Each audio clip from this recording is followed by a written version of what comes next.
జ్ఞాన పరిమళాలు కార్యక్రమానికి అందరికీ స్వాగతం, సుస్వాగతం. ఈరోజు 26వ రోజుకు చేరుకున్నాం. మరి జ్ఞాన పరిమళాలు కార్యక్రమం ద్వారా మనం ఎంతో మంది సీనియర్ మాస్టర్లని వారి యొక్క జ్ఞానాన్ని తీసుకుంటున్నాం. ఈ జ్ఞాన పరిమళాలు కార్యక్రమానికి ఈ రోజు మన అతిథిగా వచ్చారు మన పిరమిడ్ మాస్టర్ అచ్చుబాబు గారు విజయనగరం నుంచి. వారు ఎంతో అద్భుతంగా ధ్యాన సాధన చేసుకుంటూ ధ్యాన ప్రచారం చేస్తూ విజయనగరంలోని మొట్టమొదటి పిరమిడ్ నిర్మించారు వారి ఇంటి దగ్గర. స్పిరిచువల్ టాబ్లెట్స్ లో విశేషంగా వర్క్ చేస్తూ ఉన్నారు. ప్రతి ఒక్కరూ ధ్యాని, జ్ఞాని, శాకాహారిగా మారాలి అన్న లక్ష్యంతో స్కూల్స్ కి, కాలేజెస్ కి వెళ్ళి ఎంతో అద్భుతంగా ధ్యాన ప్రచారం చేస్తున్నారు. వారి కుటుంబం అంతా ధ్యాన గ్రామీణం ఇలాంటి కార్యక్రమాల్లో విరివిగా పాల్గొంటూ మరి ఈ రోజు వారి ద్వారా జ్ఞానాన్ని తీసుకుందాం. వెల్కమ్ సార్, నమస్తే. అన్మ్యూట్ చేసుకోండి సార్. ఆ, కోహోస్టివ్ అని ప్లీజ్ కంటిన్యూ అండి. కనిపిస్తుంది మేడం. మీట్ అయింది కదా. ఆ, లో ఉన్నారు అంతా కనిపిస్తుందండి. Okay okay. వెల్కమ్ సార్, నమస్తే. చెప్పండి సార్, మీ ధ్యాన ప్రయాణం మొదలైనప్పటి నుంచి ఇప్పటి వరకు మీరు ఎలా చేస్తున్నారు ఏంటి అన్నది. చక్కగా మీరు భగవద్గీత కూడా నేర్పిస్తారు అని విన్నాము. దాని గురించి అన్ని. భగవద్గీత అంటమ్మా,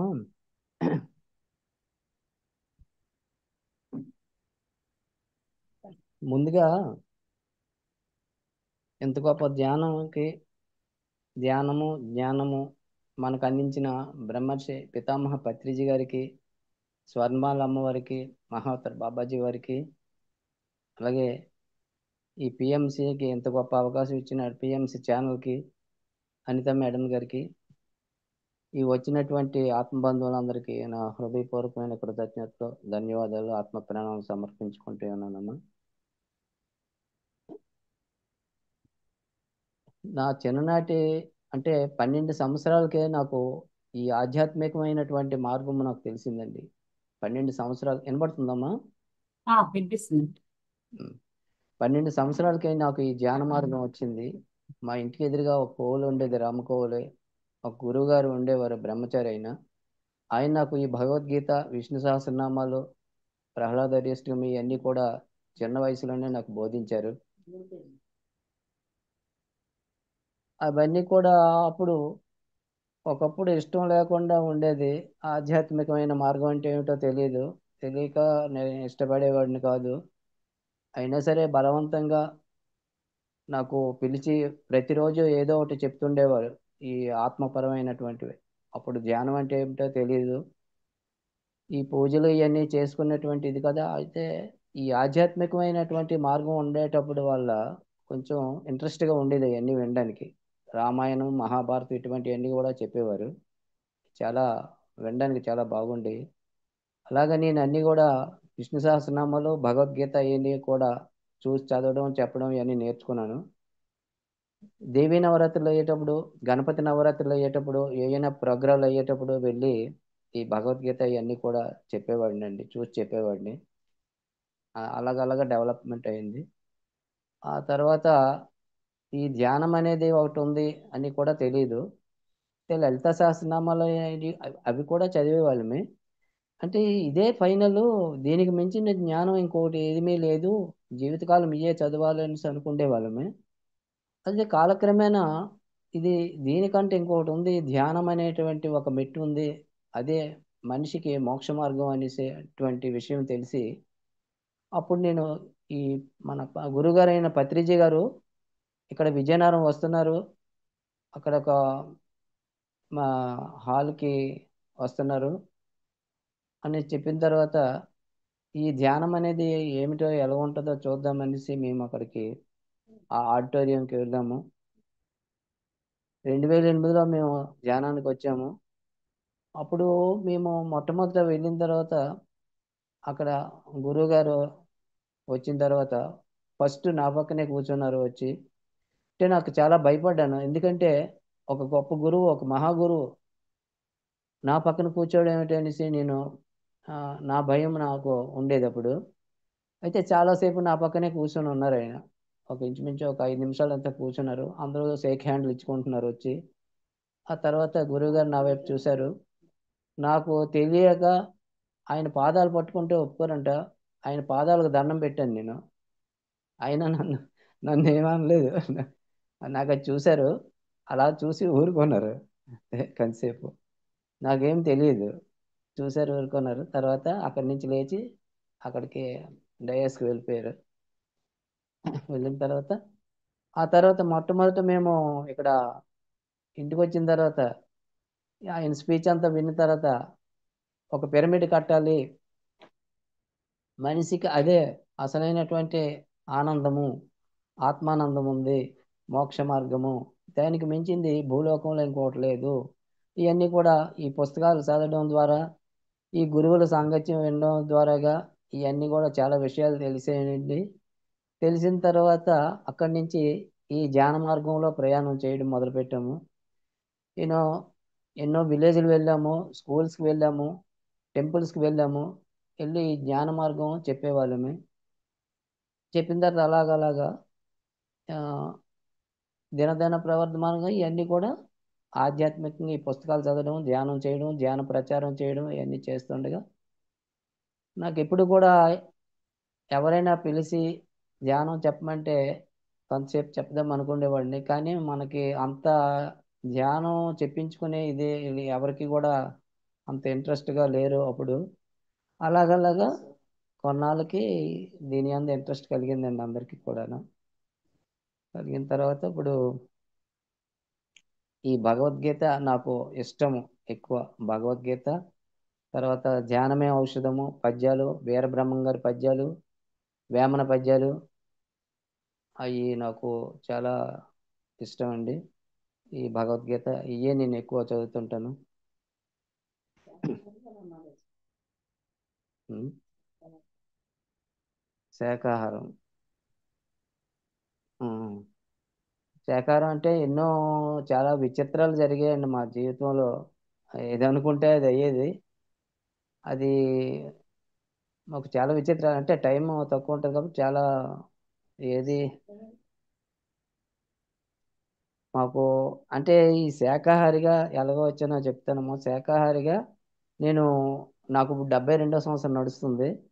నేను శాకాహారిగా ఎలాగో మారానంటే నాకు గురుగారు చెప్పిన 12 సంవత్సరాల వయసులో నాకు ఆత్మే పరబ్రహ్మం, జీవుడే దేవుడు, దేహమే దేవాలయం అని ఎప్పుడు చెప్పేవారు. అంటే ఒకరోజు ఈ మాంసం, చేపలు, గుడ్లు ఈ మానవుడు ఆహారము ఒక భాగము అనుకుండేవాడిని అండి ఒకప్పుడు. అంటే శాకాహారంతో కూడా మాంసాహారం కూడా మానవుడు ఆహారం అనుకొని తినేవాడిని. తర్వాత ఎప్పుడైతే ఈ జ్ఞానం తెలిసిందో నాకు అంటే 2005 సంవత్సరంలో నాకు ఒకసారి ఈ మాంసం అనేది తినేటప్పుడు నాకు ఏమైనా వచ్చింది అంటే ఇన్నర్ వాయిస్ నాకు ఒక సందేశం వచ్చింది. దేహం దేవాలయం అంటున్నావు కదా, దేహమే దేవాలయం అనేటప్పుడు మనకి అరటిపళ్ళు, కొబ్బరికాయలు, ఊదిబత్తీలు తీసుకెళ్ళాలి కదా దేవాలయానికి. అంతేగాని మాంసం, చేపలు, గుడ్లు వేస్తున్నాం ఏంటి, ఈ దేహం అనేది ఈ పవిత్రమైన దేవాలయంలో అనేసి నాకు నేనుగా, నాకు ఎవరూ చెప్పలేదండి. నాకు నేనుగా పరివర్తన వచ్చి ఇక తినకూడదు అని వచ్చి అప్పటి నుంచి మానేశానండి పూర్తిగా. అక్కడి నుంచి ఎప్పుడైతే ఈ మార్గం తెలుసుకున్నానో ఇది బోధించడం మొదలుపెట్టాను. నాకు ఎవరు వచ్చినా కనీసం ఇంటికి ఒక ఎలక్ట్రీషియన్ వచ్చినా, కార్పెంటర్ వచ్చినా, లేకపోతే ఎవరు ఏ పనివారు వచ్చినా, లేకపోతే ఎక్కడికి వెళ్ళినా అక్కడ ఎవరున్నా సరే ఈ ధ్యానం అనేది ఒకటి ఉంది మానవుడికి. అదే అసలైన మార్గము, ధ్యాన మార్గము. దానికి మించింది ఈ భూలోకంలో ఇంకొకటి లేదు. మనం వచ్చేది కేవలం దాని గురించే వస్తాము, కానీ మనం మాయలో పడి దాన్ని తెలుసుకోలేము. ఎప్పుడైతే ఈ శాకాహారంలోకి వచ్చామో చాలా అద్భుతంగా అయిపోయిందండి జీవితం. చాలా అద్భుతంగా మారి ఎంతో మందికి ఈ ఎన్నో పుస్తకాలు, ఒక శాకాహారం పుస్తకాలు, తర్వాత జ్ఞానమే ఔషధం పుస్తకాలు ఎంతో మందికి పంచాను నేను స్కూల్స్లో. తర్వాత వచ్చినటువంటి వాళ్ళకి ఈ మానవుడు అంటే సాక్షాత్తు భగవత్ స్వరూపమైనటువంటి విషయం ఎప్పుడైతే తెలిసిందో, అలాగే ఎన్నో చందాలు ఇవ్వడం మనకి ఛానల్కి కూడా ఒకసారి డబ్బులు ఇవ్వడం కూడా జరిగింది. 2 లక్షల రూపాయలు. ఇది మన దీనికి ఆ, మ్, జ్ఞానాంధ్రప్రదేశ్ అప్పుడు, ఇప్పుడు జ్ఞాన జగత్ అయింది అనుకోండి, అప్పుడు జ్ఞానాంధ్రప్రదేశ్కి 2 లక్షలు ఇవ్వాలని నాకు మనసులో కలిగిందండి. ఇవన్నీ ఇచ్చిన తర్వాత ఇవ్వడమే ఎంతైనా ఆనందము అనేటువంటిది ఎప్పుడైతే వచ్చిందో ఇవన్నీ చేసామమ్మా. మరి ఇప్పుడు శ్లోకాలు అయ్యి చదువుదామమ్మా. అయితే అమ్మ స్టార్ట్ చేస్తాను. చెప్పండి సార్. భగవద్గీత భగవంతుడు గీసిన గీత.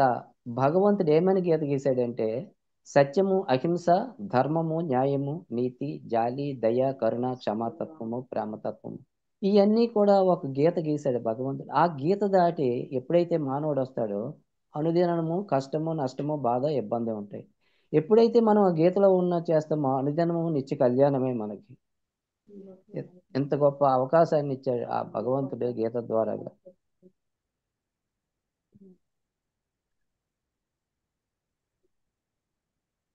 అయితే కృష్ణ వినిపిస్తుంది సార్, బాగానే ఉంది, చెప్పండి. కృష్ణ పరమాత్మ ఏం చెప్పారంటే అంతా ధ్యానమే చెప్పారు. అయితే అర్జునుడు జీవాత్మ అయితే కృష్ణ పరమాత్మ పరమాత్మ స్వరూపం. అయితే ఈయనకి ఆయన ఎప్పుడు కూడా చెప్తుండేవారు. అంటే అర్జునుడికి తెలియదు కనుక, అంటే యుద్ధ రంగంలో అంటే యుద్ధం చేయడం కూడా, ఎందుకంటే కృష్ణ పరమాత్మ ఎన్నో విధాలుగా బోధించి చెప్తాడు. ఆయన యుద్ధము వద్దు అని అనేక విధములుగా బోధించి చూశాడు ఆయన. కానీ వాళ్ళు వినిపించుకోకపోతే చివరికి కురుపాండవ సంగ్రామము వాళ్ళు అంటే కౌరవులు పాండవులు యుద్ధం చేయడానికి నిర్ణయించుకొని వెళ్ళేటప్పుడు ఈ అర్జునుడికి ఆ కృష్ణ పరమాత్మ రథసారథి నిలబడ్డారు. అక్కడ నిలబడిన తర్వాత ఈ అర్జునుడు చెప్పిన మాట ప్రకారము ఉభయ సైన్యాల్ని ఒకసారి చూశాడు. అర్జునుడు చూసి ఉభయ సైన్యాల్లో ఉన్నటువంటి గురువులు, తండ్రులను, గురువులను, మేనమామలను, అన్నదమ్ములను, మిత్రులను వీళ్ళందరినీ చూసి హృదయం అతనికి ద్రవించింది. అంటే బాధపడ్డాడు. అయ్యో వీళ్ళందరినీ చంపి నాకు ఈ రాజ్య సుఖాలు భోగాలు నాకు అక్కర్లేదు, నేను యుద్ధం చేయను అని అంటాడు అనమాట. అయితే ఆయన అక్కడ ఏమనుకున్నారంటే ఈ కనిపించే దృశ్య ప్రపంచమే శాశ్వతము, వీళ్ళందరూ కూడా చంపుతాను అని అనుకుంటున్నారు. కానీ అది కరెక్ట్ కాదు. వీళ్ళందరూ భూలోకానికి వచ్చిన వివిధ స్థాయిల్లో ఉన్న ఆత్మస్వరూపులు. వాళ్ళకు భూమి అనే అద్భుతమైన పాఠశాలకు వచ్చి వివిధ పాఠాలు నేర్చుకొని అవి నేర్చుకున్న తర్వాత తిరిగి వాళ్ళ సొంత లోకాలకు వెళ్ళిపోతాడన్న సంగతి అర్జునుడికి తెలియదు. ఎందుకంటే ఆయనకి ఆత్మజ్ఞానం లేదు కనుక ఆ విధంగా బాధపడతాడు. అప్పుడు కృష్ణ పరమాత్మ ఈ భగవద్గీతను బోధించడం మొదలు పెడతాడు అనమాట. నేను యుద్ధం చేయను అంటాడు. అంటే దీనికి ఏం చెప్తారంటే ఆ కృష్ణ పరమాత్మ చెప్తాను, క్లైబ్యం ఆస్మగమ పార్థ నైతత్వయుపపద్యతే క్షుద్రం హృదయ దౌర్బల్యం త్యత్కోతిష్ట పరంతప. అర్జున, పిరికితనము తెచ్చుకోవద్దు, అది నీకు ఎంత మాత్రము తగదు అని అంటున్నారు. ఎందుకంటే తుచ్చమైన హృదయ దౌర్బల్యాన్ని విడిచిపెట్టి యుద్ధానికి సంసిద్ధుడు. ఒక అజ్ఞానం విడిచిపెట్టు, నీకు తెలియడం లేదు, నువ్వెవరు అయ్యా వాళ్ళని చంపడానికి? వాళ్ళందరూ కూడా నువ్వు చంపపోయినా సరే వాళ్ళు చనిపోతారు, వాళ్ళు పని ఇవ్వగానే అనేసి ఎన్నో విధాలుగా బోధించేస్తాడు. అయితే హృదయము దౌర్బల్యము, అధైర్యము, పిరికితనం అనేవి మనసులోకి ఎప్పుడైతే వచ్చాయో బుద్ధి పనిచేయడం మానేస్తుంది. విచక్షణ జ్ఞానం, ఇది మంచి చెడు అనేటువంటి విచక్షణ జ్ఞానం కూడా నశిస్తుంది. శత్రువులను తప్పింపు చేసిన అర్జునుడు కూడా తనలోకి అంతఃశత్రువులైనటువంటి పిరికితనానికి లోనై యుద్ధం చేయకూడదు అని తగిన నిర్ణయానికి వచ్చాడు. అంటే ఒకానొక బుద్ధిశాలి ఎప్పుడు కూడా వర్తమాన పరిస్థితుల వైపు చూడాలి, కానీ అంతిమ లక్ష్యం వైపు దృష్టి పెట్టాలి. అంటే విజ్ఞానం ధర్మయుద్ధానికి మూలం, ధర్మయుద్ధమే అంతిమ విజయానికి మార్గం అని చెప్తున్నారు. జీవన సమరంలో అంటే మనం జీవించే విధానంలో వెనుకడుగులు వేసే ప్రతి సందర్భంలోనూ మన అడుగులు ముందుకు వేస్తూనే ఉండాలి. ఎందుకంటే అలాగ ఎప్పుడైతే చేస్తామో మనము గమ్యాన్ని చేరువవుతూ ఉంటుంది, చివరికి లక్ష్యాన్ని చేరుకుంటాం. అదేవిధంగా మన ధ్యానయోగ సాధనలో కూడా విఘ్నాలు కూడా ప్రతి ధ్యానయోగ సాధకుడు ధైర్యంగా ఎదుర్కొని నిలబడాలి. నిరాశ నిస్పృహలకు లోను కారాదు. మనలోని అంతఃశత్రువైన అరిషడ్వర్గాలకు లో అరిషడ్వర్గాలతో అంతర్యుద్ధం చేయాలి. మన అంతిమ లక్ష్యమైన ఆత్మానుభూతిని, జన్మరాహిత్యాన్ని అంటే ఇంకా జన్మ లేకుండా చేసుకోవాలి. ఆత్మానుభూతిని పొందాలి చివరి వరకు. ఎంతవరకు? పునరపి జననం పునరపి మరణం. మనం జనన మరణాలు ఉన్నంత వరకు కూడా ఈ ధ్యానం చేస్తూనే ఉండాలి జన్మరాహిత్యం కావాలంటే.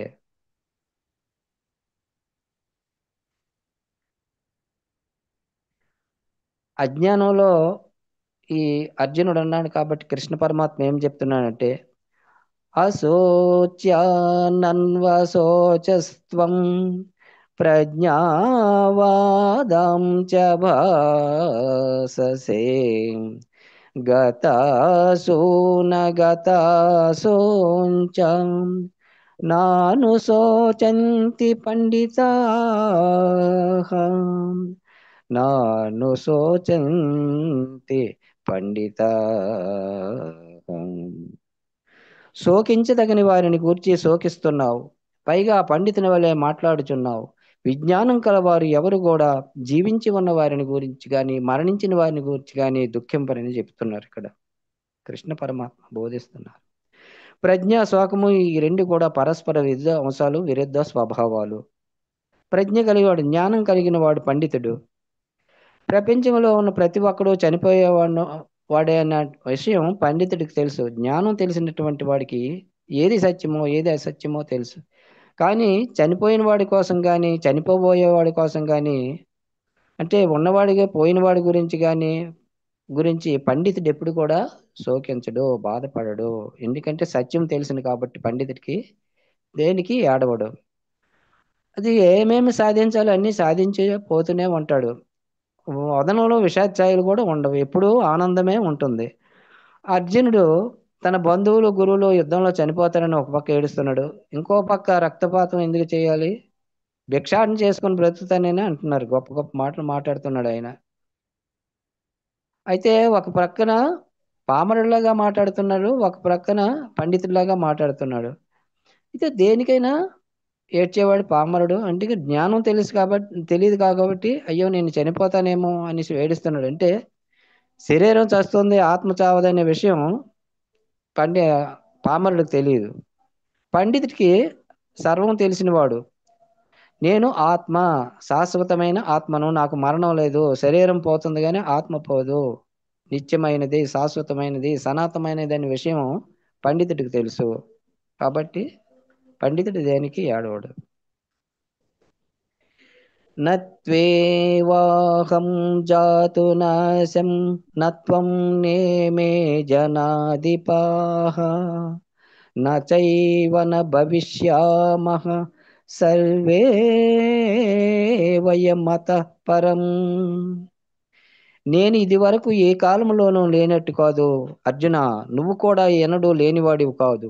అదే విధముగా ఈ రాజులందరూ కూడా అన్ని కాలాల్లోనూ ఉన్నారు, అన్ని కాలాల్లోనూ ఉన్నారు, అలాగే భవిష్యత్తులో కూడా ఉంటారు. మనం అందరం భవిష్యత్తులో ఉంటాము అని చెప్తున్నారు. అంటే భూత వర్తమాన భవిష్యత్ కాలాలన్నీ కూడా ఆత్మ ఉంటుందని చెప్తున్నారు. అంటే శరీరం అనుకుంటే అజ్ఞానము, ఆత్మ అనుకుంటే జ్ఞానం. శరీరం ఏర్పడక ముందు ఆత్మ ఉంటుంది, శరీరం ఏర్పడక ముందు ఆత్మ ఉంది, కానీ సూక్ష్మంగా ఉంది, కనపడదు. కానీ శరీరం నశించిన తర్వాత కూడా శరీరం ఉండదు కాబట్టి ఆత్మ ఉండదు. శరీరానికి మూలం ఆత్మ, అంతేకాని ఆత్మకు మూలం శరీరం కాదు. ఆత్మ యొక్క తాత్కాలిక భౌతికమైన రూపం మాత్రమే శరీరము. ఆత్మ నాశనము లేనిది, శరీరము నాశనమైనది. ఆత్మ నిత్యమైనది, శాశ్వతమైనది. కనుకనే నీవు నేను ఈ రాజులందరూ శాశ్వతమైన ఆత్మస్వరూపులం. మనము ఇంతకు ముందు ఉనికి అస్తిత్వం లేని వాళ్ళము కాము, అలాగే భవిష్యత్తులో ఉనికి అస్తిత్వం ఉండని వాళ్ళము కాము. అంటే ఎల్లప్పుడూ ఉనికి కలిగే ఉండే శాశ్వత ఆత్మలం మనము అని కృష్ణ పరమాత్మ బోధిస్తున్నారు. అలాగే సమస్త జీవులు కూడా ఆత్మస్వరూపమని బోధిస్తున్నారు కృష్ణ పరమాత్మ. దేహినోస్మిన్ యథా దేహే కౌమారం యౌవనం జరం తథా దేహాంతర ప్రాప్తి ధీరసస్రణముహ్యతి. దేహము వలన దేహదారులకు బాల్యము, యవ్వనము, ముసలతనము మొదలైనవి ఈ శరీరానికి మాత్రమే. ఈ శరీరానికి ఎంత సహజమో, ఈ బాల్యము, యవ్వనము, ముసలి శరీరానికి ఎంత సహజమో, అలాగే మరొక దేహాన్ని పొందడం కూడా ఆత్మకు అంతే సహజము. ధీమంతుడు ఈ విషయంలో మోహమును పొందడు. ఒకానొక జీవాత్మ పసిపాపగా జన్మ తీసుకుంటుంది. ఆ పసిపాప నెమ్మదిగా నెలలు, సంవత్సరాలు నిండిన తర్వాత బాల్య దశను అనుభవిస్తుంది. తర్వాత కౌమారము, తర్వాత యవ్వనము, వార్ధక్యము, చివరిగా మరణం. ఎందుకంటే దేహానికి ఇవి వస్తాయి, ఇవి దశలు. దేహానికి దశలు, రకరకాల దశలు వస్తున్నాయి. కౌమారము, యవ్వనము, బాల్యము, ప్రౌఢము, వార్ధక్యము, ఇవి దేహానికి వస్తాయి. అలాగే శరీర స్థితులు మారుతుంటాయి. కానీ ఒక దశలోని రూపం మరొక దిశకు మార్పు చెందుతుంది. ఒక స్థితిలో శరీరము వేరొక స్థితిలోకి చేరినప్పుడు అంతా మారిపోతుంది. కానీ ఈ రూపము, శరీరము మార్పులు తీసుకుంటుంది ఏమిటని మనం ఎప్పుడు కూడా ఆయా దశల్లో ఎప్పుడు మనం ఏడవడం లేదు. ఎందుకంటే శరీరానికి ఆ విధంగా ఆ దశలు మారడం, అది తీసుకోవడం సహజం. శరీరానికి అది సహజం. ఎందుకంటే అలా మార్పు చెందడం భౌతిక శరీరం యొక్క ధర్మము. అయితే మనము మరణానికి దుఃఖిస్తాము. ఎందుకు? మనకు ఆత్మధర్మం తెలియదు కనుక మనము మరణానికి దుఃఖిస్తాము. ఎందుకంటే మనం శరీరమే అనుకుంటాము కొన్ని జన్మల వరకు. ఆత్మ అనేది మనకి తెలియదు కాబట్టి మనకి దుఃఖము. బాల్యములో, యవ్వనంలో జరిగే కొన్ని ముఖ్యమైన సంఘటనలు ఆ దశలు పూర్తయిన తర్వాత ఆ దశల్లో కూడా మనకి గుర్తుంటాయి. అవి అనుభవించినప్పుడు రూపము, శరీరము ఇప్పుడు లేకపోయినా అవి అనుభవం మాత్రం జ్ఞాపకాల రూపంలో మన మనస్సులో ఉంటుంది. అలాగే దేహంలో ఉన్న ఆత్మ, అంటే ఈ దేహం యొక్క మరణంతో ఈ దేహాన్ని విడిచిపెట్టేసి వెళ్ళిపోయేటప్పుడు ముఖ్యమైన అనుభవాలను వాసనల రూపంలో తనతో తీసుకొని పోతుంది. అవే సంస్కారాలు. అంటే శరీరాన్ని విడిచిపెట్టి వెళ్ళేటప్పుడు ఈ సూక్ష్మ శరీరం అనేది కొన్ని వాసనలు అవి తీసుకొని తనతో వెళ్ళిపోతుంది. అవే సంస్కారాలు అంటాం మనం, పూర్వజన్మ సంస్కారాలని. బాల్యంలోని రూపం పోయి యవ్వనంలో ఇంకో రూపం వచ్చింది. అంటే యవ్వన రూపం పోయి ముసలి రూపం వచ్చింది. అలాగే మరణం వల్ల ఈ దేహం పోయిన తర్వాత ఇంకో దేహం తీసుకుంటుంది. జీవాత్మ పొందిన అనుభవాలకు సంబంధించిన సంపూర్ణత సంతరించుకోవడానికి ఈ సంస్కారాలు మోసుకొని ఈ భౌతిక శరీరము మరొక భౌతిక శరీరం పొందుతుంది. అంటే దేహస్థితి ఉంది, దేహాంతర స్థితి ఉంది. బాల్యము, యవ్వనము, వృద్ధాప్యం అంటే దేహస్థితులు ఎంత సహజము, మరొక దేహాన్ని పొందడము అంతే సహజము. ఆత్మ సత్యాన్ని అనుభవించిన వాడు మోహాన్ని ఎప్పుడు పొందడు. ఇంకొక కొత్త దేహాన్ని పొందుతాడు కనుక ఒకానొక జ్ఞాని చావుకి ఎప్పుడు ఏడవడు. తట సదా తటస్థంగా ఉంటాడు, చిరునవ్వుతో ఉంటాడు. యయేనం వేత్తి హంతారం యచ్చైనం మన్యతే హతం ఉభౌ తౌ న విజానీతో నాయం హంతి న హన్యతే.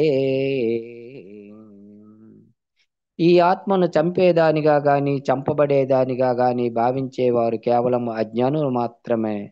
ఎందుచేతనంటే ఆత్మ చంపదు, చంపబడదు. మనము శరీరము కాదు, ఆత్మలం. శరీరము చంపబడిన ఆత్మ చంపబడదు.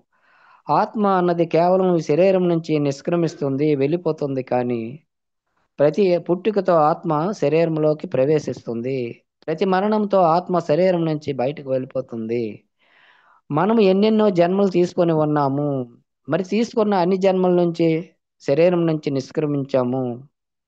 ఆత్మ అన్నది చంపదు, చంపబడదు. ఇదే తెలుసుకోవలసిన జ్ఞానము, ఆత్మ జ్ఞానము. దీన్ని స్వానుభవములో అంటే ఆత్మానుభవములో గ్రహించిన వాడు జ్ఞాని, తెలిసినవాడు. తెలుసుకోలేనివాడు అజ్ఞాని. అజ్ఞాని మాత్రమే ఆత్మను చంపేదానిగా గాని చంపబడేదానిగా గాని భావిస్తాడు. ఆత్మ చంపదు, చంపబడదు.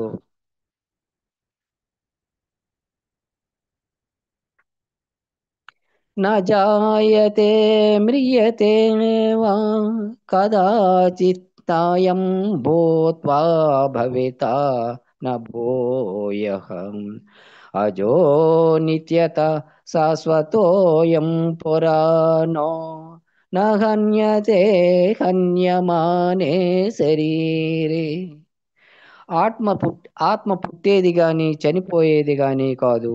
అలాగని ఒకప్పుడు ఉండేది మరొకప్పుడు ఉండనిది కూడా కాదు. ఆత్మ జనితమైనది కాదు, ఎప్పుడూ ఒకలాగే ఉండేది, నాశనము లేనిది, సనాతనమైనది, చంపబడదు, చంపదు. ఈ దేహము నశించిన ఆత్మ నశించదు. ఈ ఆత్మ అనేది, దేహి అనేది భూతకాలంలోనూ ఉంది, భవిష్యత్ కాలంలోనూ ఉంటుంది. ఇది ఎప్పుడూ పుట్టలేదు, ఎప్పుడూ చావదు. ఆత్మ నిత్యము, శాశ్వతము, సనాతనము. శాశ్వతమైన సనాతనమైన ఆత్మలం మనము. ఈ ముక్కు, ఈ నోరు, ఈ కాలు, ఈ కళ్ళు కాదు మనము. ఈ శరీరము చంపబడితే ఆత్మ చంపబడదు. ఈ దేహము నశిస్తే దేహి నశించదు. అదే మౌలికమైన జ్ఞానము, ఆత్మ జ్ఞానము. శ్రీకృష్ణుల వారి ద్వారా ప్రసారం అవుతున్న భగవద్గీతా సారము ఇది. మనము స్వానుభవము, ఆత్మానుభవం మీద తెలుసుకొని ఆత్మతత్వంలోనే ఉంటూ మన ప్రాపంచిక వ్యవహారాలన్నీ ప్రతి క్షణము కూడా మనము ప్రాపంచికమైన వ్యవహారాలు చేసేటప్పుడు నేను ఆత్మని అనే గుర్తులో ఉండాలి ప్రతి క్షణము. మనం సదా ఆత్మస్వరూపాన్ని, నేను ఆ దివ్యమైన ఆత్మస్వరూపాన్ని అని గుర్తించుకోవడం వలన మనము ఆత్మకు సంబంధించిన పనులే చేస్తుంటాము. మనము ప్రతి క్షణము మనకు మరుపు వచ్చేస్తుంది మాయ వల్ల. అది మనము ఆత్మని మననం చేసుకుంటూ ఉండాలి. ఇదే తెలుసుకోవాల్సిన సత్యము, ఆత్మ సత్యము. వాసాంసి జీర్ణాని యథా విహాయ నవాని గృహ్ణాతి నరోపరాణి తథా శరీరాని వికాయ జీర్ణాం అన్యాని సంయాతి నవాని దేహి. మనుజుడి చినిగిన పాత బట్టలను విడిచి నూతన బట్టల మెట్లు ధరించుచున్నాడు. ఆ విధముగా నిరుపయోగమైన శరీరాన్ని వదిలి ఆత్మ కొత్త శరీరంలోకి ప్రవేశిస్తుంది. ఈ భౌతిక శరీరాన్ని మనము వేసుకునే దుస్తులతో పోల్చారు వేదవ్యాసులు వారు. బట్టలు పాతవై చెరిగిపోతూ ఉంటే వాటిని తీసి అవతల పారేసి వేరే కొత్త వాటిని ఎలా తొడుక్కుంటామో, శరీరానికి కూడా అలాగే వయస్సు అయిపోయి మరణం సంభవించిన తర్వాత ఈ శరీరం శిథిలమైపోయిన తర్వాత, మరణము ద్వారా రాలిపోయి తర్వాత ఆత్మ వేరొక కొత్త శరీరాన్ని ధరిస్తుంది. ఈ దేహము ఒక వస్త్రము అయితే మనము దేహధారణము, మనము దేహం ధరించే వాళ్ళము, మనము దేహధారము, మనము ఆత్మస్వరూపులం. మరణము అంటే పాతబడిన ఈ భౌతిక శరీరాన్ని వదిలిపెట్టేయడము, కొత్తదైన తేజోవంతమైన ఆత్మతో విహరించడమే.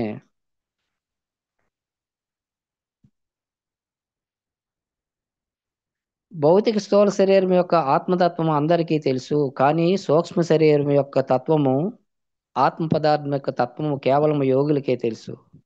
ఎందుకంటే దేహములో ఉన్నప్పుడు ఆత్మ పదార్థాన్ని దేహి అని అంటాము, దేహము నుండి బయటకు వచ్చేసిన తర్వాత విదేహి అంటాము. మనము మనసుతో కూడుకుని ఉన్నప్పుడు, సంకల్ప వికల్పాలతో కూడుకున్నప్పుడు, నేను నాది అనే తత్వాలతో కూడుకున్నప్పుడు, మంచి చెడులతో కూడుకున్నప్పుడు ఇదే ఆత్మను జీవాత్మ అంటాము. ఎందుకంటే మనకి జ్ఞానం అంతవరకే ఉంది కాబట్టి మనము జీవాత్మగా ఉండేటప్పుడు ఇవన్నీ వస్తుంటాయి. అంటే జీవాత్మలో ఎప్పుడైతే మంచి చెడు అనే భావన పోతుందో, నశిస్తుందో, ఎప్పుడైతే నువ్వు నేనే అనే భావన పోతుందో, ఎప్పుడైతే అహంకారం నశిస్తుందో అలాంటి జీవాత్మను విముక్తాత్మ అంటాము. అంటే విడుదల చేయబడిన ఆత్మ. ప్రతి జీవాత్మ కూడాను తన జన్మ పరంపరాక్రమంలో, అంటే జన్మ పరంపరాక్రమములో, అంటే ఎన్నో జన్మల క్రమములో ఈ విముక్తాత్మగా కావలసిందే. ఎన్నో జన్మల తర్వాత మనము ఈ జీవాత్మ ఎన్నో జన్మల తర్వాత విముక్తాత్మగా కావలసిందే. ఆ విముక్తాత్మక ఇక అందరినీ విముక్తాత్మ తీసుకొని రావడానికి కంకణం కట్టుకుంటుంది. ఎందుకంటే నేను విముక్తాత్మ, ఇక అందరినీ పరమాత్మలుగా మార్చేటటువంటి బాధ్యత నాకున్నదని అక్కడి నుంచి ప్రతి ఆ జీవాత్మను పరమాత్మగా మార్చేటటువంటి బాధ్యత తీసుకుంటుంది. అర్జునుడి జీవాత్మని, శ్రీకృష్ణుల వారిని, వేదవ్యాసుల వారిని పరమాత్మలని అంటాము. అంటే పరమాత్మ అంటే అత్యున్నత స్థాయికి పరిణితి చెందిన జీవాత్మ అన్నమాట. ఒకానొక జీవాత్మ మొట్టమొదటి జన్మల్లో ఒకానొక అమాయక ఆత్మగా ఉంటుంది. ఎందుకంటే మొట్టమొదటి జన్మల్లో మనకి ఏమీ తెలియదు కాబట్టి శైశవాత్మగా ఉంటాం. అలాగే దుష్ట సాంగత్యాలు, దుష్ట ప్రభావాల వల్ల దుష్టాత్మగా మారుతుంది. మనలో ఏ గుణం ఉంటే ఆ గుణంగా మారిపోతుంది ఈ ఆత్మ. సజ్జన సాంగత్యం వల్ల, పరోపకార పరాయణత్వం అంటే సేవాభావాల వల్ల ఈ శుభాత్మగా మారుతుంది. తత్వచింతన కలిగి ధ్యాన సాధన ద్వారా ఆత్మాధిక ఆధ్యాత్మిక పురోవృద్ధి పొందుతూ పొందుతూ చివరకు విముక్తాత్మగా విరాజిల్లుతుంది. ఇక విముక్తాత్మ లోక కళ్యాణం కోసము పరమాత్మ అవుతుంది. అంటే పరమాత్మగా కాకపోతే ఆ జీవాత్మ యొక్క పూర్ణ వికాసం చెందినట్టు కాదు. పూర్ణ వికాసం వరకు మనం మళ్ళీ మళ్ళీ పుడుతూనే ఉంటాము. పునరపి జననం పునరపి మరణం అంటే మళ్ళీ చావడం పుట్టడం ఎంతవరకు? మనము మోక్ష స్థితికి చేరినంత వరకు, ఈ భూమి మీద జన్మ లేకుండా ఉండేటంత వరకు కూడా మనం ఈ భూమి మీదకి వస్తూనే ఉంటాము. ఈ భూమి మీదకి వస్తున్నామంటే ఇంకా మనం నేర్చుకోవాల్సింది ఉన్నది. అదే విముక్తాత్మ కావాల్సిందే, పరమాత్మగా అయ్యేంత వరకు.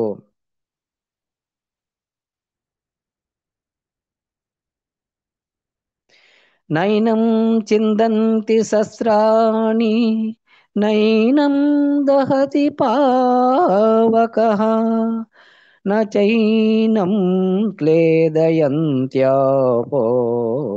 న శోషయతి మారుతః. ఈ ఆత్మను శస్త్రాలు ఛేదించలేవు, అగ్ని దహించలేదు, నీరు తడుపలేదు, గాలి ఎండింపలేదు. ఎందుచేతనంటే ఆత్మకి ఇవేవి కూడా ఏమీ చేయలేవు. ఇవన్నీ కూడా భౌతిక శరీరానికి మాత్రమే. అంటే పంచభూతాలతో తయారైనదే మన భౌతిక శరీరము. దహితే ఇది దేహ, అంటే దహింపబడేది కనుక దీన్ని దేహం అంటాము. ఈ భౌతిక శరీరము నీటితో తడిచి చివికి నానిపోతుంది. గాలి భౌతిక శరీరాన్ని ఎండించగలదు. భౌతిక శరీరము శస్త్రాలతో ఛేదించబడుతుంది, కానీ ఆత్మ అనేది శస్త్రాలతో ఛేదింపబడదు, అగ్ని చేత దహింపబడదు, నీటి చేత ఏమాత్రము తడుపబడదు. పాంచభౌతికమైన ఈ శరీరాన్ని నాశనం చేయగలవు అన్నీ కూడాను ఆత్మని ఏమీ చేయలేవు.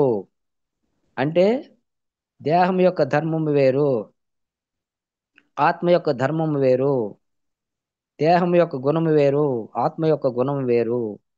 ఈ భౌతిక శరీరం వేరు, ఆత్మ పదార్థం వేరు. దేహము వేరు, ఆత్మ వేరు. రెండు వేరు వేరు. ఒకటి నశించేది, ఇంకొకటి నిత్యమైనది, సనాతనమైనది, నశించనిది. శరీరం పుడుతుంది, చస్తుంది, కానీ ఆత్మ పుట్టదు, చావదు. ఆత్మ అన్నది నిత్యమైనది, మార్పులు చెందనిది, సర్వవ్యాప్తమైనది, సత్యమైనది.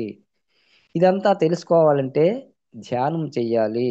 అనుదినం ధ్యానాభ్యాసం చెయ్యాలి. ప్రతిరోజు ఉదయము, మధ్యాహ్నము, సాయంత్రము, రాత్రి ఎప్పుడైనా సరే కళ్ళు రెండు మూసుకోవాలి. శ్వాస మీద ధ్యాస ఉంచుకోవాలి. చిత్తవృత్తులు నిరోధించుకోవాలి. అప్పుడే తెలుస్తుంది మనం శరీరం కాదు, ఆత్మ పదార్థమని.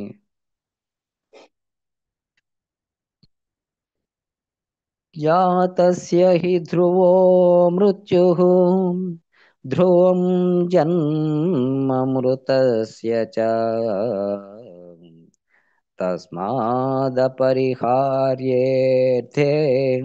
నత్వం శోచితుమర్హసి. పుట్టిన వారికి మరణము తప్పదు, మరణించిన వారికి జన్మము తప్పదు. తప్పించుకోవడానికి వీల్లేని ఈ విషయంలో దుఃఖించడము తగదు. ఎందుకంటే ఇది తప్పించలేని విషయం కనుక దుఃఖించకూడదు.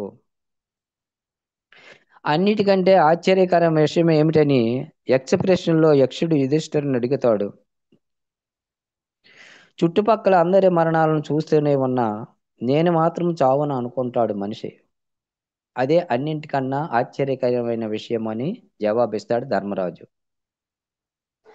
మనము రోజు చూస్తూనే ఉన్నాము, గర్భస్థ శిశువుగా, రోజు పసిగుడ్డిగా, పసిప్రాయంలోనే అకాల మృత్యువాత పడి మరణించే వారిని, అలాగే యవ్వనంలో పౌడు ప్రాయంలో మరణించే వారి దగ్గర నుండి ఉన్నవారి దగ్గర నుండి వృద్ధాప్యములో ఉన్నవారి వరకు, వివిధ స్థాయిల్లో ఉన్నవారిని,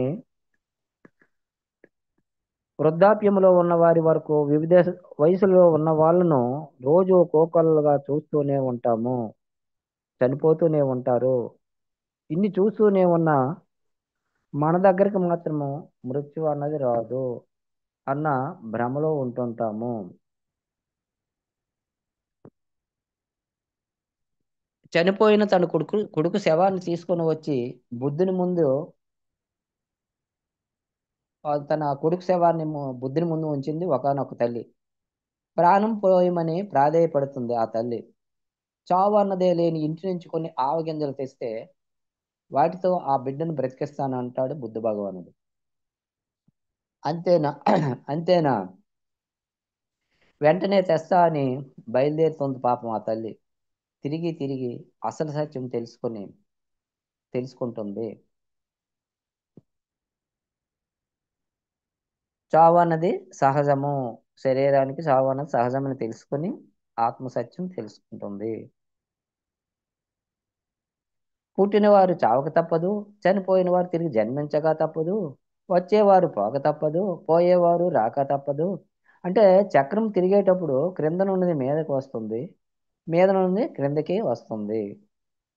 భూలోకంలో వారు స్వర్గలోకంలోకి వెళ్తారు, స్వర్గలోకంలో వారు భూలోకానికి వస్తారు. ఈ చక్ర భ్రమణానికి ఏడవడం ఎందుకు? ఇది మన కోసం మనం ఏర్పరచుకున్న చక్ర భ్రమణం.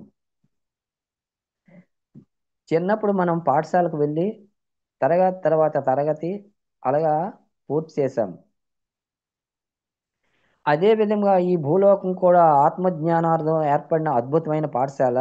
ఇక్కడికి వస్తాం, కొన్నాళ్ళు ఉంటాం, కొంత నేర్చుకుంటాం, వెళ్ళిపోతాం. కొత్త కొత్త పాఠాలు నేర్చుకోవడానికి అనువుగా ఉండే వేరు వేరు ప్రదేశాల్లో, వేరు వేరు లోకాల్లో మళ్ళీ మళ్ళీ పుడతాం, అలా వస్తుంటాం, పోతుంటాం. కాబట్టి ఇదేమీ తప్పించుకోవాల్సిన విషయం కానే కాదు. జన్మ పరంపరలో అంటే ఎన్నో జన్మలుగా మనం పుడుతూ ఉంటాం, చనిపోతూ ఉంటాం. అయితే మనము పుట్టుకొక సంతోషము, మరణానికి శోకం చెందడం చేస్తుంటాం విచారం. మనం సత్యాన్ని తెలుసుకోలేదని అర్థము. ఇంకా అజ్ఞానం పోలేదని అర్థము. అంటే ఏ క్షణంలోనైనా చావు రావచ్చు. కనుక ప్రతి క్షణంలోనూ పూర్తిగా జీవించాలి. ప్రతి క్షణంలోనూ పూర్తిగా జీవించేవాడే బ్రహ్మజ్ఞాని. ఒకానొక పండితుడు ఒకానొక పండితుడు మన రాకలో మన పోకలో మన చేతుల్లో ఉన్నాయి, వాటికి మనమే సృష్టికర్తలం. అమ్మ పుట్టించింది కాబట్టి నా రాక అమ్మ చేతుల్లో ఉంది, నా పోక పైవాడి చేతుల్లో ఉంది అనేది స్థూలమైన భౌతికమైన దృష్టిలో సత్యాలు. కానీ సూక్ష్మ దృష్టిలో, దివ్య దృష్టిలో అసత్యాలు. అవ్యక్తాదీని భూతాని వ్యక్తమధ్యాని భారత, అవ్యక్త నిధనాన్యేవం తత్ర కా పరిదేవన. అర్జున, ప్రాణులన్నీ పుట్టుకకు ముందు కనపడవు, మరణము తర్వాత కూడా కనపడవు, చావు పుట్టుకల మధ్యకాలంలో మాత్రమే కనిపిస్తాయి. అటువంటప్పుడు శోకించడం ఎందుకు? ఒకానొకడు నిద్రించేటప్పుడు ఒక కల కంటాడు. ఆ కలలో అతనికి భార్య, పిల్లలు, మేడలు, ఐశ్వర్యము అన్నీ ఉంటాయి. కానీ నిద్ర లేచాక చూస్తే ఆ భార్య, పిల్లలు, మేడలు, ఐశ్వర్యం ఇవేమీ ఉండవు. ఎందుకంటే నిద్రపోకముందు ఇవేవి లేవు. నిద్ర లేచాక కూడా లేవు. కానీ మధ్యలో స్వప్న జగత్తులో ఇవన్నీ ఉన్నాయి. వాస్తవంగా మాత్రం లేవు. ఆదిలోనూ లేక అంతములోనూ లేక మధ్యలో మాత్రమే ఉంటే అది మిథ్యా వస్తువే. మిథ్యా జగత్తి భ్రాంతి మాత్రమే. అంటే ఏడిస్తే శోకిస్తే ఆ స్వప్నములోని భార్య, పిల్లలు, ఐశ్వర్యము ఇవేవీ రావు. అటువంటి వాటి కోసం దుఃఖించడం ఎందుకు? అలాగే చావు పుట్టుకల మధ్యలో మాత్రమే వ్యక్తమవుతాయి ప్రాణులు. ఆత్మ అనేది పుట్టుక ముందు ఉంది, కానీ శరీరం లేదు కాబట్టి అవ్యక్తంగా ఉంది, కనపడదు. శరీరం లేదు కాబట్టి కనపడదు. పుట్టిన తర్వాత అంటే మధ్యలో శరీరధారి అయింది కాబట్టి కనిపిస్తుంది. మరణం తర్వాత శరీరం పోతుంది కాబట్టి మళ్ళీ కనిపించదు. కనుక ఆత్మ నిత్యమైనది, శరీరము అనిత్యమైనది, అశాశ్వతమైనది. పుట్టుకకు ముందు లేని, మరణము తర్వాత లేని, చావు పుట్టుకల మధ్యలో మాత్రమే ఉండే అశాశ్వతమైన శరీరం కోసం ఏడవడము, దుఃఖించడము అవివేకము, అజ్ఞానము.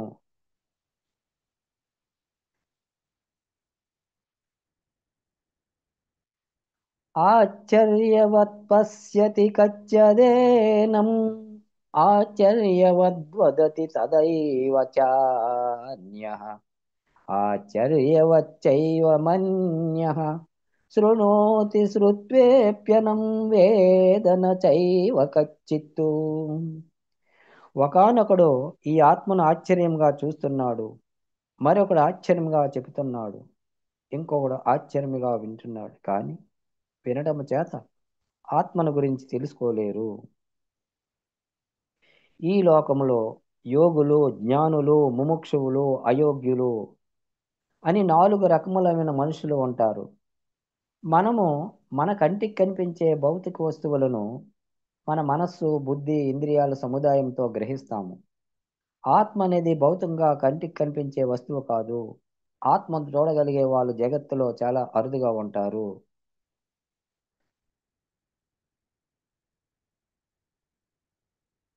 ఒక ఆత్మకే తప్ప మరిదేనికి ఉనికి అనేది లేనప్పుడు ఆత్మ తనకు తానే స్వయముగా దర్శించేటప్పుడు ఆత్మ ఒక్కటే ఉంటుంది. చూసేవాడని గాని, చూడబడేదని గాని వేరువేరుగా ఏమీ ఉండవు. అది అలౌకికమైన, అద్భుతమైన, అరుదైన అనుభూతి. జ్ఞానచక్షు సంతరించుకున్న యోగులు, ఆత్మజ్ఞానం కలిగిన యోగులు బయట నుండి చూసేవారికి కళ్ళు రెండు మూసుకున్నట్టు కనిపిస్తారు. కానీ లోపల మాత్రము ఆశ్చర్యకరమైన ఆత్మానుభూతిని తన్మయత్వముతో దర్శిస్తూ ఉంటారు, అనుభవిస్తూ ఉంటారు, బ్రహ్మానందాన్ని అనుభవిస్తూ ఉంటారు. అటువంటి ఆత్మదర్శన అనుభూతిని మాటల్లో వర్ణించడము దుర్లభము. ఎందుకంటే ఆత్మకు సమానమైన వస్తువేది ఈ లోకములోనే లేదు, కనుక దానిని వర్ణించలేము. అందుకే ఆత్మజ్ఞానులైన వారు దానిని వర్ణించడానికి ప్రయత్నించేటప్పుడు కూడా తన్మయత్వంతో వివరించగలిగినంత మాత్రమే వివరిస్తూ ఉంటారు. వారు దివ్య చక్షు ద్వారా చేసిన ఇతరలోక సంచార విశేషాలను ఆశ్చర్యంగా వివరిస్తుంటే ముముక్షులైన వారు ఆత్మజ్ఞానుల చుట్టూ చేరి అంతే ఆశ్చర్యంతో, ఆనందంతో వింటూ ఉంటారు. అటువంటి అనుభవాలకై తాము కూడా తహతహ ఆడుతూ ఉంటారు. అయితే ఆ జ్ఞానులు చూసినది, చెప్పింది వింటూ ఉంటే మాత్రమే ఆత్మ గురించి తెలుసుకోలేమని వారికి ఖచ్చితంగా తెలుసు. ఆత్మ గురించి తెలుసుకోవాలంటే తమ ప్రయత్నం తాము చెయ్యాలని ముముక్షువులకు తెలుసు. కనుక వారు ధ్యాన సాధన ద్వారా ఆత్మజ్ఞానాన్ని సంపాదించగలరు. అయితే కొంతమంది అయోగ్యులు మాత్రమే ఇవన్నీ వింటూ కూడా ఏమాత్రం తెలుసుకోలేరు, తెలుసుకోవాలని ప్రయత్నము చేయరు. చేసుకున్న వారికి చేసుకున్నంత మహదేవ.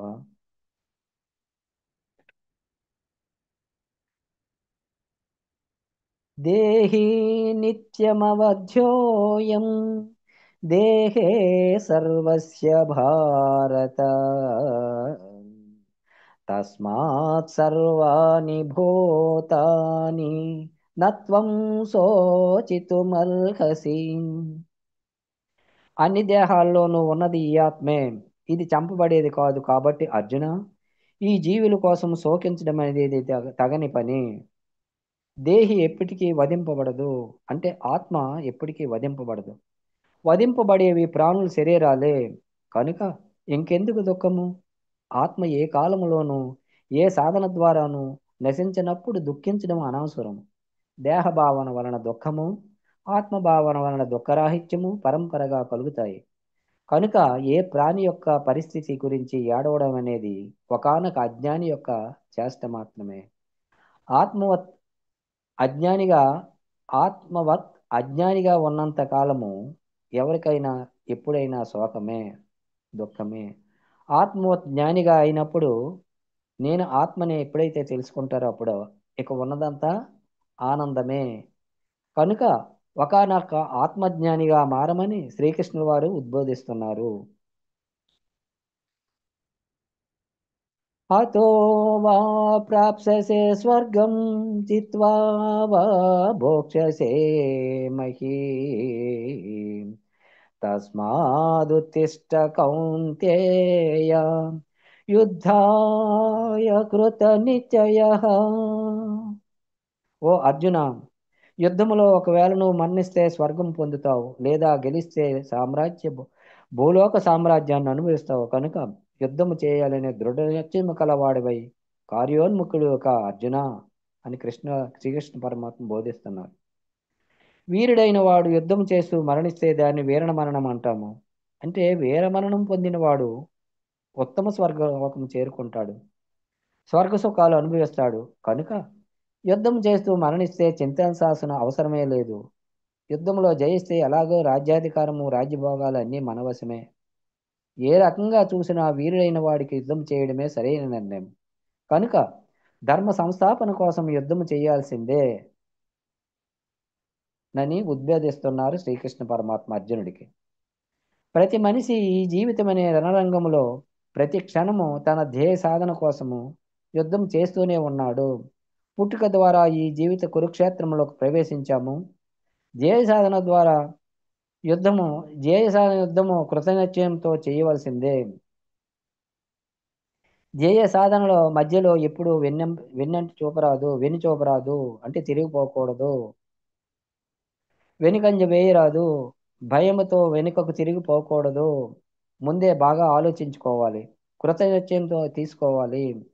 తరువాత నిర్ణయాన్ని కర్మగా మార్చుకోవాలి. సమత్వములో ఉండి, యోగత్వములో ఉండి చేయదలుచుకున్న పనిని కృతనిశ్చయంతో చేయాలి. ఇది ముముక్షువులకు, ధ్యాన సాధకులకు మహామంత్రం వంటిది. సాధనలో మనకి ఎన్ని అవాంతరాలు వచ్చినా, మరి నిరాశ, నిస్పృహ, అంటే అధైర్యము వంటివి చుట్టుముట్టినప్పుడు కూడా ఇది గుర్తుకు తెచ్చుకుంటూ ఉంటే తిరిగి కొత్త ఉత్సాహం కలుగుతుంది. ధ్యాన సాధన అంటే సాధన కొనసాగించే పరిస్ఫూర్తి తిరిగి చేకూరుతుంది. మన యోగ సాధన అనే సంగ్రామంలో ధైర్యంతో కృతనిశ్చయమై ఎల్లప్పుడూ ముందుకు సాగాలి.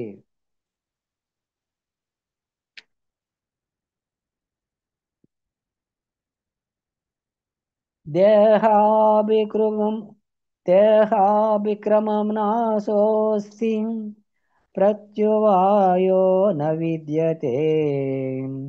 స్వల్పమపస్య స్వల్పమప్యస్య ధర్మస్య త్రాయతో మహతో భయాత్తు. ఈ యోగములో ప్రారంభించితే నాశనము ఉండదు, పైగా విపరీత దోషము కూడా ఉండదు. ఈ ధర్మము స్వల్పమైన గొప్ప భయము నుంచి రక్షిస్తుంది. ఈ యోగములో ఎంత ఆచరిస్తూ ఉంటే, ఎంత కృషి చేస్తూ ఉంటే అంత ఫలితం తప్పకుండా ఉంటుంది. అలాగే వైదిక కర్మాచరణ సక్రమంగా జరగని పక్షములో ప్రత్యువాయం అనే దోషం కలుగుతుంది. కానీ ఈ యోగము కొద్దిగా చేసినా గాని జనన మరణ సంసార మహాభయము నుండి ఉద్ధరిస్తుంది. సత్విద్య అభ్యాసం కొంచెమైనా అది గొప్పదే. అసత్ విద్య కొంచెమా తలపెట్టినా అది అనర్థదాయకమే. ఆత్మవిద్యను కొంచెము తెలుసుకున్నా అది సాటి లేనిదే. యోగ సాధనను కొంచెం చేసినా అది సాటి లేని ఫలితాన్ని ఇస్తుంది. ధర్మాన్ని కొద్దిగా ఆచరించినా అది ఎంతో లాభదాయకమే. అధర్మాన్ని కొద్దిగా తల ఒగ్గినా అది ఎంతో నష్టదాయకమే. సన్మార్గంలో ప్రారంభించినది ఏది ఎప్పటికీ వృధా కాజాలదు. ధర్మ ధర్మ మార్గములో ప్రారంభించింది ఎంత చేస్తే అంత భవిష్యత్తు పునాది అవుతుంది.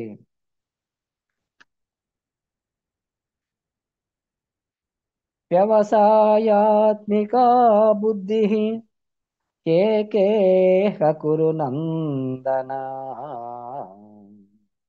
బహుశేఖాహ్యనంతాచ్చ బుద్ధయో వ్యవసాయిన. ఓ అర్జున, ఈ యోగములో నిశ్చలమైన బుద్ధి ఒక్కటే ఏక కారణముగా ఉంటుంది. నిశ్చయ వివేకము లేని వారి జ్ఞానము అనేక విధాలుగా అనంత ముఖాలుగా ఉంటుంది. ఈ యోగములో ఎంత కృషి చేస్తూ ఉంటే అంత ఫలితము తప్పకుండా ఉంటుంది. ఈ యోగాన్ని ఆచరించాలంటే కావలసింది స్థిరమైన నిశ్చయాత్మకమైన బుద్ధి ఒక్కటే. స్థిరత్వము లేని బుద్ధులు లెక్కకు మించి అనేకములుగా ఉంటాయి. పరస్పర విరుద్ధమైన లక్ష్యాలు కోరికలు కలిగి ఉంటే మనస్సు పరిపరి విధాల పరుగులు తీస్తుంది. లక్ష్యము నిర్ణయించుకొని నిశ్చయాత్మకమైన స్థిరమైన బుద్ధితో కర్మాచరణ కొనసాగిస్తే లక్ష్య సాధనలో విజయం సిద్ధిస్తుంది. నియంత్రించబడని నిగ్రహించబడని మనస్సు పరిపరి విధాల పరుగులు పెడుతూ ఉంటుంది. నియంత్రించబడిన నియంత్రించబడి నియంత్రించబడిన నిగ్రహించబడిన మనస్సు బుద్ధి అనబడుతుంది. అది ఒక రీతిలోనే స్థిరముగా ఉంటుంది. స్థిరమైన నిశ్చయాత్మకమైన బుద్ధితో కొనసాగించిన యోగ సాధన స్వల్పమైన మహాభయము నుంచి రక్షిస్తుంది.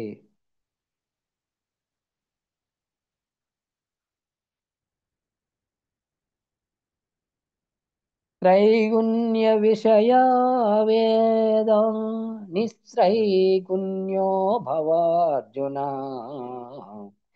నిర్ద్వంద్వో నిత్య సస్వస్థో నిర్యోగక్షేమ ఆత్మవా.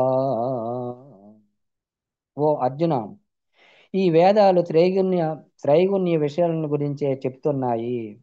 నువ్వు త్రిగుణాతీతుడు ఒక ద్వంద్వాలను యోగక్షేమాలను విడిచి సదా శుద్ధత్వాన్ని అవలంబించి ఆత్మజ్ఞానివి కావాలి.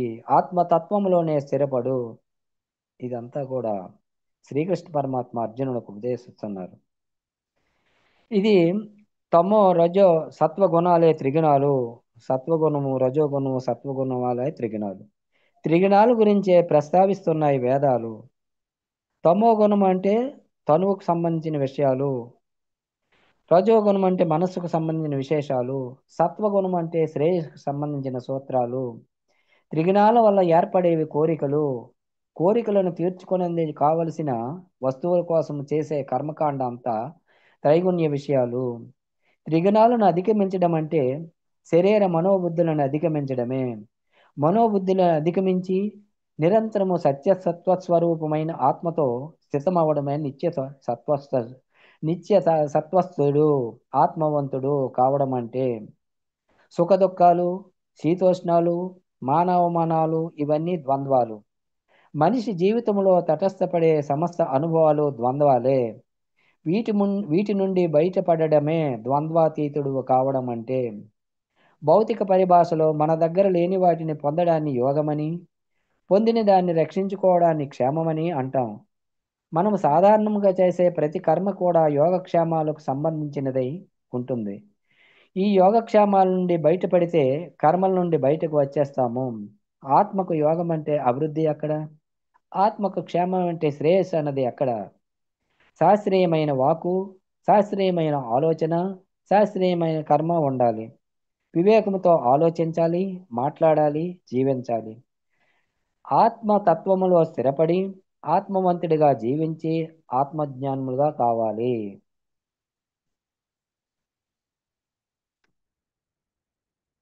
కర్మణ్యేవాధికారస్యే మా ఫలేషు కదాచన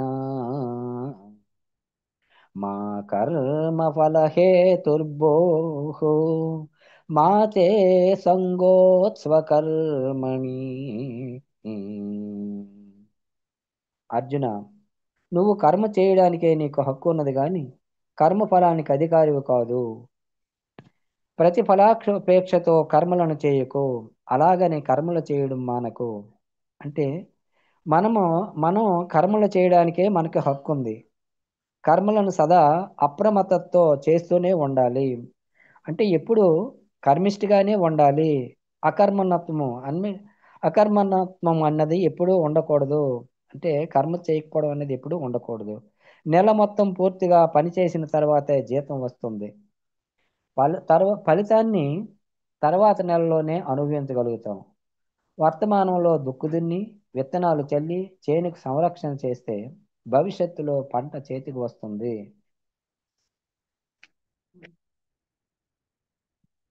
విత్తనాలు చల్లితే గాని పంట పండి ధాన్యం చేతికి రాదు. అలాంటివే మనం పొందే కర్మ ఫలాలు కూడా.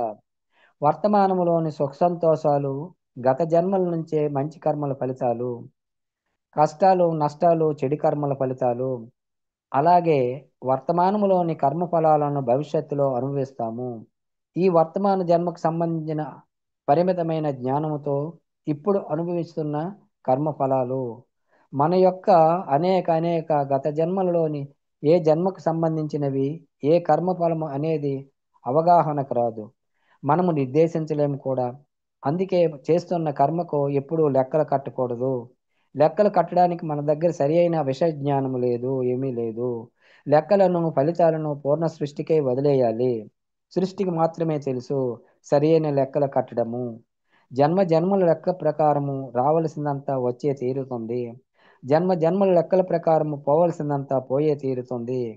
కర్మ ఫలాసక్తి ఉంటే ఫల సిద్ధి అసిద్ధుల పట్ల రాగద్వేషాలను కలిగించి కర్మాచరణ పూర్తి సామర్థ్యంతో నిర్వహించబడదు. కర్మలు చేయడం మాని అకర్ముడిగా మారిపోతే భవిష్యత్తుకు పునాది వేసే వర్తమానాన్ని వ్యర్థం చేస్తే భవిష్యత్తును సంపూర్ణంగా నష్టపోతాము. కనుక మన కర్మలను చేస్తూనే ఉండాలి. అకర్ములుగా ఎన్నటికీ కారాదు. దేన్నైతే మనం ధర్మం అనుకుంటున్నామో ఆ ధర్మం నిర్వర్తిస్తూనే ఉండాలి. ఆ రకమైన ధర్మకర్మలు చేస్తూనే ఉండాలి.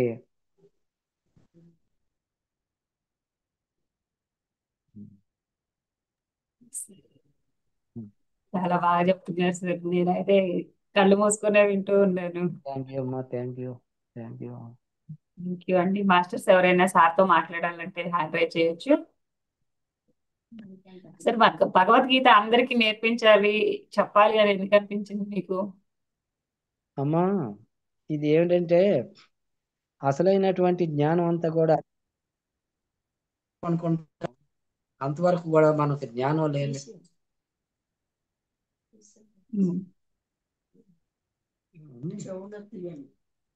వినిపిస్తుంది మేడం, బాగానే వినిపిస్తుంది. అమ్మా, అప్పుడు మనం ఎప్పుడైతే మనం శరీరం అనుకుంటామో అంతవరకు మనకు జ్ఞానం లేనట్టే. శరీరం ఎందుకంటే శరీరం పుడుతుంది చస్తుంది అనే జ్ఞానం కూడా మనకు తెలియదు. శరీరమే నేనని అనుకుంటుంటాము. ఆత్మని ఎప్పుడైతే మనం తెలుసుకున్నామో మనము ఆత్మలం ఆత్మస్వరూపులం ఎప్పుడైతే తెలిసిందో ఆ జ్ఞానం ఆత్మని తెలిసిన తర్వాత మనం ఆత్మలుగా ఎదగడానికి ప్రయత్నిస్తాం. అది దేని వల్ల వస్తుందంటే ధ్యానము, స్వాధ్యాయము, సజ్జన సాంగత్యము, మన గురువు గారి బోధన ద్వారాగా. ఒకప్పుడు నేను కూడా ఈ పూజలో ఇవే శాశ్వతమని, ఇందులోనే మోక్షమని అంటే కూడా ఏమో తెలియదు. అయితే పూజలు, నోములు, యజ్ఞాలు, యాగాలు, జపాలు, తపాలు, తీర్థయాత్రలే మనిషికి కావలసిన అనుకుని అంతవరకే పుణ్యము పాపము ఇయే అనుకున్నాము. కానీ ఇది మోక్షము అనేది మానవుడికి మోక్షం అనేది ఒకటి ఉంది. అది ధ్యానం ద్వారా లభిస్తుంది అని సత్యము ఎప్పుడైతే ధ్యానంలోకి వచ్చామో అంతవరకు కూడా తెలియదు. ధ్యానంలోకి వచ్చిన తర్వాతే తెలిసింది. పత్రి సార్ మీ ఇంటికి అది వచ్చేవారు, విజయనగరం వచ్చినప్పుడు బాగా ఎక్కువ కలుస్తుండేవారు. సార్ నుంచి మీరు ఏది నేర్చుకున్నారు? అంటే సార్ నుంచి ఏం నేర్చుకున్నామంటే ఒకప్పుడు అంటే మేము శరీరమే నేను, ఆత్మ నేను కాదు అనేటువంటి విషయాలు ఉండి ఎప్పుడైతే మన పత్రిజీ గారు దగ్గర మనకి జ్ఞానబోధ జరిగిందో ఈ శరీరము కాదు, శరీరంలో ఉండే ఆత్మస్వరూపాన్ని ఇది ఎన్నో జన్మలు పడుతుంది తెలుసుకోవడానికి. ఈ సృష్టిలో ఉన్న 84 లక్షల జీవరాశులు కూడా ఈ ఆత్మస్వరూపం తెలుసుకోవాలంటే ఈ జీవులన్నీ జన్మించవలసిందే. ఫైనల్గా మనము ఆత్మజ్ఞానిగా ఎదగాలంటే ఎన్నో జన్మల తర్వాత వచ్చిందే ఈ ఆత్మజ్ఞానము. అంతవరకు మనము పునరపి జన్మం పునరపి మరణం, ఎన్నో చావు పుట్టుకలు మన శరీరానికి ఉంటే ఉంటాము. ఇదంతా కూడా ధ్యానం చేసిన తర్వాతే తెలుస్తుంది. బుక్స్ చదువుతుంటారా సార్ మీరు? ఈ బుక్స్ చదువుతుంటాం. మా బుక్స్ ఎలాగంటే ఒకప్పుడు ఈ బుక్స్ ఏవి కూడా తెలియవు. తర్వాత ఈ ధ్యానంలోకి వచ్చిన తర్వాత ధ్యానము, స్వాధ్యాయము, సజ్జన సాంగత్యము ఈ మూడు కూడా ఉండాలి అని తెలిసి ఈ బుక్స్ అవి చదవడం వల్ల ఎంతో జ్ఞానం తెలిసిందండి. అప్పటి నుంచి కూడా ఈ బుక్స్ చదవడాన్ని అలవాటు చేసుకున్నాము. అంటే ఒకప్పుడు మాకు ఏమీ తెలియదు, అజ్ఞానం. 12 సంవత్సరాలు 14 సంవత్సరాలకి జ్ఞానం అనేది, అంటే ఒక ఆత్మజ్ఞానం తెలియదు అప్పటికి. పూజలు నోములు యజ్ఞాలు యాగాలు జపాలు తపాలు తీర్థయాత్రలు అనేది తిరిగే వాళ్ళమే.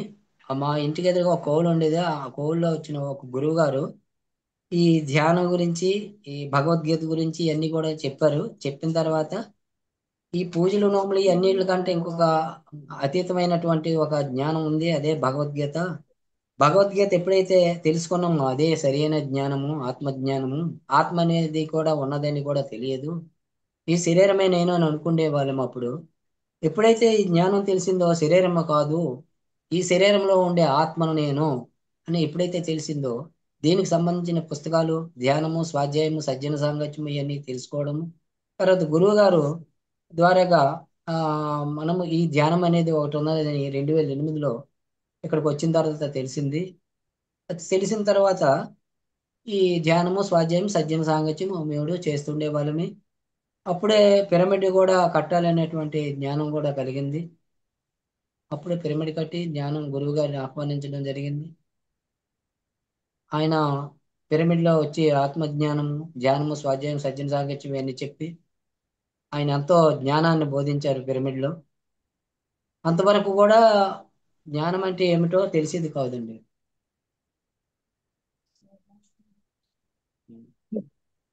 Thank you sir, thank you. Anasuyamma గారు మాట్లాడండి. లేదు మేడం, వింటూ ఉన్నా సార్ చెప్పేది. ఓకే, బాగా థ్యాంక్ యూ సార్, బాగా చెప్పారని మెసేజ్ పెట్టారండి. Thank you. చక్కగా సార్ సూచించినటువంటి ధ్యానము, స్వాధ్యాయము, సజ్జన సాంగత్యము, సేవ అన్నవి మీ నిత్య జీవితంలో ఆచరింపజేస్తున్నారు. ఎంతో మందికి స్ఫూర్తినిస్తున్నారు. మరి thank you so much masters. చెప్పండి సార్. ఒకప్పుడు ఈ శరీరమే నేను అనుకుని శరీరానికి సంబంధించిన పనులు చేసేవాళ్ళమండి.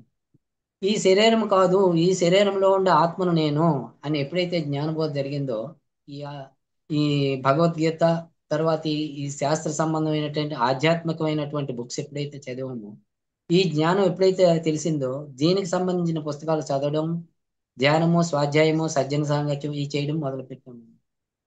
అవి తెలిసిన తర్వాత ఈ సత్యము, అహింస, ధర్మము, న్యాయము, నీతి, జాలి, దయ, కరుణ, క్షమాతత్వం, ప్రేమతత్వం ఇవన్నీ కూడా ఏమిటో తెలిసింది. ఇవన్నీ తెలిసిన తర్వాత అశాశ్వతమైనటువంటి అన్నిటి మీద దృష్టి తగ్గిపోయి శాశ్వతమైనటువంటి ఏవైతే ఉన్నాయో, నేను ఆత్మని, ఆత్మ సత్యాన్ని నేను ఎప్పుడైతే తెలుసుకున్నామో ఆ ఆత్మ సత్యమైనటువంటి మార్గంలోనే నడుచుకుంటూ ఇంతవరకు ఏదో పత్రిజీ గారు వచ్చిన తర్వాత కూడా అంతవరకు కూడా ఈ శరీరమే నేను అనుకుని ఎన్నో చేశాము.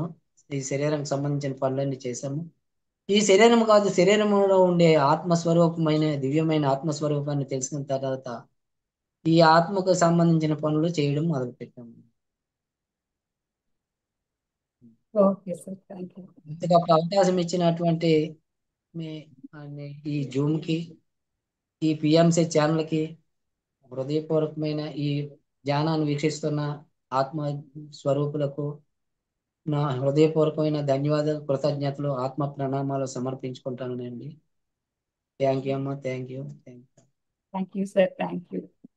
మాస్టర్స్ మరి చూశారు కదండి, ఇప్పటి వరకు ఆత్మజ్ఞానం రాకముందు, జ్ఞానం వచ్చిన తర్వాత ఎలా ఉంటారు, ఎలా ఉండాలి అని ఎంతో అద్భుతంగా చెప్పారు సార్. మరి కార్తీక మాసం సందర్భంగా ఈ రోజు నుంచి ప్రతిరోజు రాత్రి 8 నుంచి 9 గంటల వరకు శివానంద లహరి గురించి మనకి చెప్పడానికి సాయంత్రం హరే రామ శర్మ గారు వారణాసి నుంచి వస్తున్నారు. వారి యొక్క జ్ఞానాన్ని తీసుకుందాం. ప్రతిరోజు రాత్రి 8 నుంచి 9 వరకు ఈ కార్తీక మాసం అన్ని రోజులు ఆ జ్ఞానాన్ని తీసుకుందాం. యథావిధి కార్యక్రమాలు యథావిధిగా జరుగుతూ ఉంటాయి. మరి సాయంత్రం కలుద్దాం. అప్పటి వరకు సెలవు. అందరికీ నమస్తే. సర్వే జన సుఖినో భవంతు. లోకా సమస్త సుఖినో భవంతు. హృదయపూర్వకమైన ధన్యవాదాలు, కృతజ్ఞతలు, ఆత్మ ప్రణామాలమ్మ. థ్యాంక్ యూ అమ్మ. Thank you. Thank you sir. Thank you.